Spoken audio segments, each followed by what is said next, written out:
के लिए गौरवपूर्ण क्षण से जुड़ी हुई है। मध्य प्रदेश के संदर्भ में बड़ी खबर यह है कि आखिरकार 88 साल पुरानी रणजी ट्रॉफी को जीतने में मध्य प्रदेश की टीम सफल हो गई। ये गौरवशाली क्षण कल आया जब मध्य प्रदेश की टीम ने 40 बार से भी ज़्यादा की विजेता मुंबई को 6 विकेट से हराकर ट्रॉफी अपने कब्जे में ले ली। निश्चित रूप से बहुत बड़ा घटनाक्रम मध्य प्रदेश के क्रिकेट जगत के संदर्भ में था। मध्य प्रदेश में क्रिकेट को लेकर रुझान पूरे देश जैसा है, पर मध्य प्रदेश के खाते में उपलब्धियां इस जैसी नहीं है। मध्य प्रदेश में दशकों बीत जाते हैं तब जाके कोई एक खिलाड़ी अंतर्राष्ट्रीय स्तर पर भारतीय टीम में प्रतिनिधित्व करता हुआ दिखाई देता है। अगर टेस्ट क्रिकेट के संदर्भ में बात करें तो नरेंद्र हिरवानी, राजेश चौहान के बाद में एक लंबा अंतराल रहा और फिर नमन ओझा के रूप में 2015 में भारतीय टेस्ट टीम में हमने मध्य प्रदेश के खिलाड़ी को खेलते हुए देखा। लेकिन नमन ओझा के हिस्से में भी ये उपलब्धि तकरीबन 15 साल बाद आई थी। उन्होंने क्रिकेट में 2000 में पदार्पण किया और 32 साल की उम्र में उन्हें पहली बार भारतीय टीम से प्रतिनिधित्व करने का मौका मिला। अभी के संदर्भ में भी हालत यह है कि भारतीय टेस्ट टीम में मध्य प्रदेश का कोई खिलाड़ी नहीं है। T20 के अंतर्गत 2 खिलाड़ियों का चयन जरूर इस साल हुआ, ये उपलब्धि मध्य प्रदेश के खाते में आई, लेकिन मध्य प्रदेश वस्तुतः अंतर्राष्ट्रीय क्रिकेट में भारतीय टीम का प्रतिनिधित्व करने के मामले में हमेशा अछूता ही रहा है। अब सवाल इस बात का है कि इस उपलब्धि के बाद क्या मध्य प्रदेश के खिलाड़ियों को वैसे अवसर मिल पाएंगे जो अन्य राज्य या अन्य क्षेत्रों की टीमों के खिलाड़ियों को मिलते हैं। मुंबई का वर्चस्व, दिल्ली का वर्चस्व देखने को आता है, पर क्या मध्य प्रदेश अब सेंध लगा पाएगा, ये सवाल है। पूर्व क्रिकेट खिलाड़ी जितेंद्र वेंगड़ जी हैं। जितेंद्र वेंगड़ जी, आपसे समझना चाहूंगा, क्या रणजी ट्रॉफी में भारत की संदर्भ में मध्य प्रदेश को अब कोई उम्मीद करनी चाहिए? क्या भारतीय टेस्ट टीम में हम आने वाले समय में अब मध्य प्रदेश के खिलाड़ियों को देख सकेंगे? इतने सितारों से सजी हुई टीम थी मुंबई की और भारत के अंतर्गत एक भी प्रतिनिधित्व करने वाला खिलाड़ी मध्य प्रदेश की टीम में नहीं था, फिर भी मध्य प्रदेश जीता। क्या मध्य प्रदेश को अब मौका मिल सकेगा? जी बिल्कुल। देखिए, अभी तक जब से आईपीएल चालू नहीं हुआ था जी, तब से सिर्फ 2 खिलाड़ी, जैसे मेरे ख्याल से मुझे जानकारी है कि नरेंद्र हिरवानी जो हमारे बैच के थे और राजेश चौहान जी वो भी हमारे बैच के थे, उन्होंने भारतीय टीम का प्रतिनिधित्व किया और बहुत अच्छा परफॉर्मेंस भी किया। उसके बाद अमय खुरासिया भारतीय टीम के लिए सेलेक्ट हुए थे। उसके बाद काफी लंबा समय हुआ और फिर पांडे एक मीडियम पेसर थे, उनका सिलेक्शन हुआ था। उसके बाद अभी आपने बोला कि नमन ओझा का सिलेक्शन हुआ था भारतीय टीम में। जी, तो ये सारे जो खिलाड़ी हैं, लेकिन अभी आपने देखा होगा कि फॉर्मेट काफी बदल गया है और अभी आईपीएल से भी काफी लोग इंटरनेशनल क्रिकेट भारतीय टीम में चयन होता है। तो ये एक बहुत ही अच्छा मौका है, क्योंकि पहले काफी समय लगता था, लेकिन अब ऐसा नहीं है कि अगर कोई भी खिलाड़ी अगर अच्छा खेल रहा है तो उसको चांस मिलता है और वो अपने आप को जिस तरीके से वो अगर एक्सपोज अच्छे से करता है तो वो आगे जा सकता है। तो अभी जैसे आपने देखा कि मध्य प्रदेश ने जो ये रणजी ट्रॉफी चैंपियनशिप जीती है, उसमें सारे खिलाड़ियों ने बहुत अच्छा परफॉर्मेंस किया है। तो इसके हिसाब से आगे देखिए कि इसमें काफी अच्छा चैनल होता है। अभी भारत एमपी को ईरानी ट्रॉफी खेलनी है। ईरानी ट्रॉफी में भारतीय टीम, एमपी की जो टीम है वो शेष भारत के साथ में खेलती है। तो उसमें जो जैसा परफॉर्मेंस रहेगा, उसके बाद अगर अगले साल यदि आप देखेंगे तो दिलीप ट्रॉफी और देवधर ट्रॉफी में एमपी के काफी खिलाड़ी खेलेंगे, जो 5 डे फॉर्मेट होता है।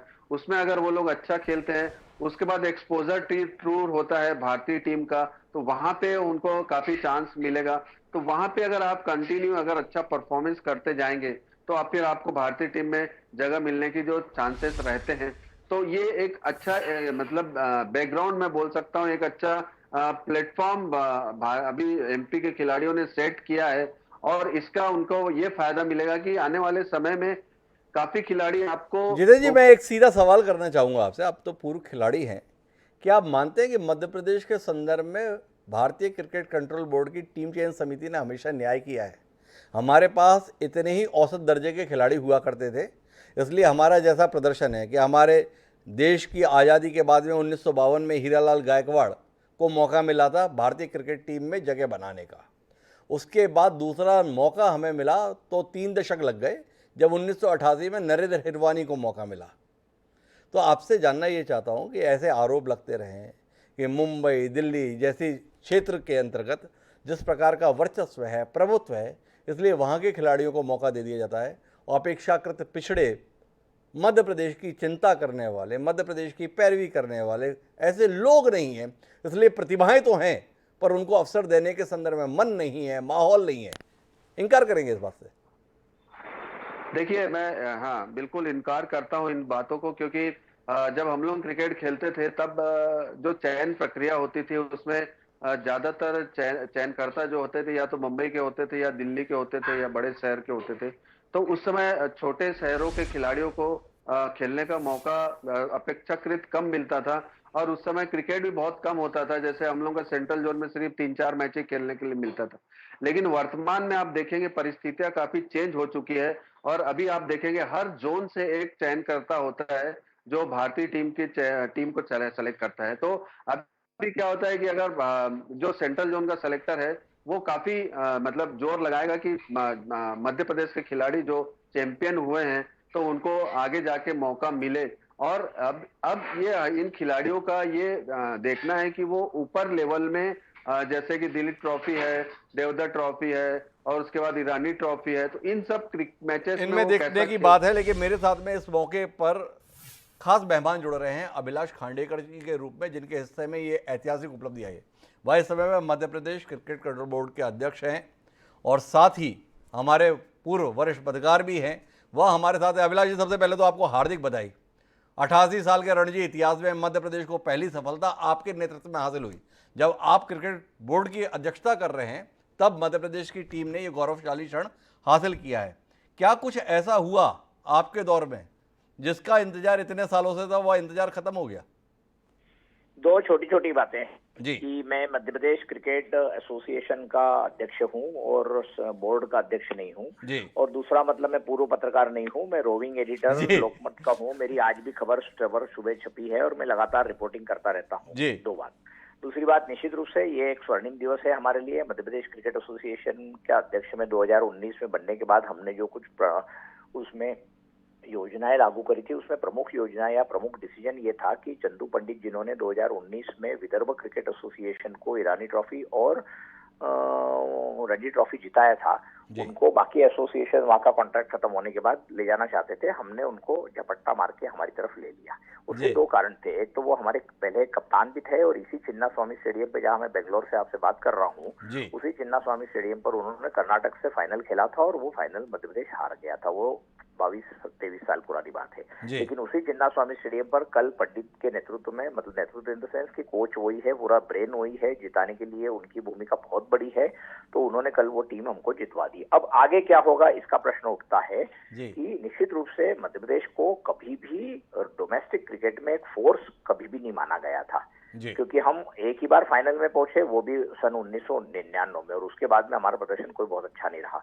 लेकिन 2020 के बाद हम लोगों ने, सारे लोगों ने एक ही विजन पर काम करना शुरू किया कि हमको किसी भी सूरत में राष्ट्रीय चैंपियनशिप जीतना है, और उसके हिसाब से सिलेक्शन कमेटी बनी। उसके हिसाब से सिलेक्शन में कल चंदू पंडित ने प्रेस कॉन्फ्रेंस में 150 पत्रकार थे वहां पर बेंगलोर में, उनके सबके सामने कहा कि मेरे को मध्य प्रदेश क्रिकेट एसोसिएशन के साथ मेरा जो अनुभव है, मैं नहीं था वहां पर, बाद में उन्होंने मुझे बताया कि मुझे यहाँ का एसोसिएशन का वर्किंग इतना अच्छा लगा कि यहाँ पर किसी भी तरीके की कोई डैबलिंग नहीं है। अध्यक्ष या सचिव हमारे को किसी भी तरीके का कोई निर्देश नहीं देते हैं। हम जो मांगते हैं, मसलन पिछले 46 दिनों से मध्य प्रदेश क्रिकेट की टीम जो थी, जो रणजी ट्रॉफी जीती, वो बेंगलोर में लगातार बेंगलोर में ही उनकी हमने व्यवस्था की थी ताकि वो एक्लेमेटाइज हो जाए, बाकी मैचेस जो देखें उनका सबका निरीक्षण करें, और उसके यहाँ की जो उन्होंने फिजिकल फिटनेस और मेंटल ट्रेनिंग जो यहाँ पर करी, तो उसका एक बहुत बड़ा खर्चा भी आया मध्य प्रदेश क्रिकेट एसोसिएशन को। लेकिन हमने जरा सा भी उसके ऊपर प्रश्न नहीं उठाया कि आप इतने पहले क्यों जाना चाहते हो, because it was part of his strategy. तो कहने का मतलब ये है कि हमने चंदू पंडित को जब लाया, who is among the best brain, Sunil Gavaskar ने कल बहुत अच्छा लिखा है उनके बारे में, और सुनील गावस्कर आईपीएल में मेरे को मिले तो सबसे पहला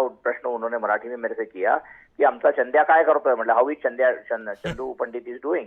तो ये पिछले महीने की बात है। तो कहने का मतलब ये है, चंदू पंडित के ऊपर सारे लोगों की निगाहें थी, हमारे प्लेयर्स भी अच्छे खेले, और एक भी प्लेयर हमारे इसमें कोई बहुत बड़ा स्टार नहीं था इस बार। और एक गैम्बल किया चंदू पंडित ने कि उसने बंबई की जब टीम को देखा कि उनके पास बैटिंग लाइनअप बहुत स्ट्रांग है, तो उन्होंने एक बॉलर कम खिला के एक बैट्समैन ज्यादा खिलाया, और वो गैम्बल पेड ऑफ, जिसको कहते हैं इंग्लिश में। तो उन्होंने 4 बॉलर्स के साथ में ज्यादा बैट्समैन लेके खिलाया और वही सामने कल हमने देखा। और लगातार 5 दिन में जो रणजी ट्रॉफी इतना इंटरेस्टिंग रहा, उसके पीछे का कारण रहा कि काफी सारे उतार चढ़ाव थे। अब प्रश्न उठता है कि आगे क्या होगा। तो मैंने कल ही घोषणा की है कि मध्य प्रदेश की क्रिकेट टीम को हम 2 करोड़ रुपए का मध्य प्रदेश क्रिकेट एसोसिएशन की तरफ से इनाम दे रहे हैं। उसके बाद सपोर्ट स्टाफ के लिए हम अलग से काम कर रहे हैं। अब आगे हमारे लिए success is succeeded by success, ऐसा कहा जाता है, नथिंग सक्सीड्स लाइक सक्सेस। जी। तो हम अगले प्लानिंग पर अब अभी से ही जुट गए हैं कि हमको ईरानी ट्रॉफी जीतना है।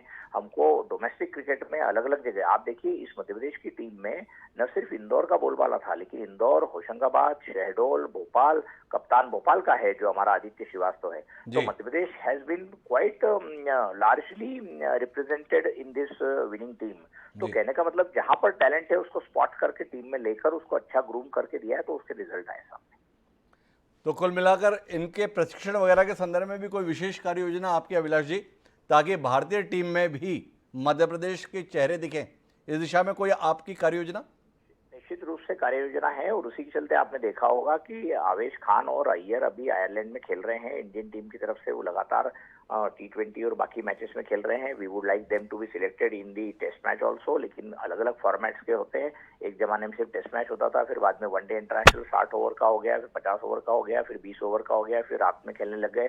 तो हर चीज में प्लेयर को हर तरीके से एडजस्ट करने में भी दिक्कत आती है, लेकिन फिर भी हमारे प्लेयर्स पिछले कुछ दिनों से लगातार इंडिया के अलग अलग स्क्वाड्स में, अलग अलग टीम्स में उनका रिप्रेजेंटेशन हो रहा है। तो मुझे लगता है कि आगे अब और ज्यादा सफलता मिलने की संभावना है यदि हम हमारा उद्देश्य और हमारा जिसको कहते हैं completely align to one objective, यदि वैसा रहा तो सारी टीम को बहुत अच्छा काम होगा।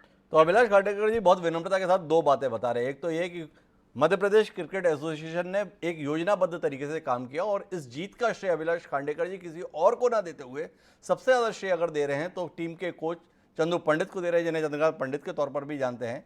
और साथ ही अभिलाष खांडेकर जी उम्मीद जता रहे हैं कि जिस प्रकार की कार्य योजना पर काम चल रहा है उसके चलते आने वाले समय में मध्य प्रदेश के खिलाड़ियों का भविष्य और बेहतर दिखेगा और वह बेहतर फॉर्मेट में खेलते हुए भी दिखेगा। आपका बहुत बहुत धन्यवाद अभिलाष खांडेकर जी हमारे से जुड़ने के लिए। और अब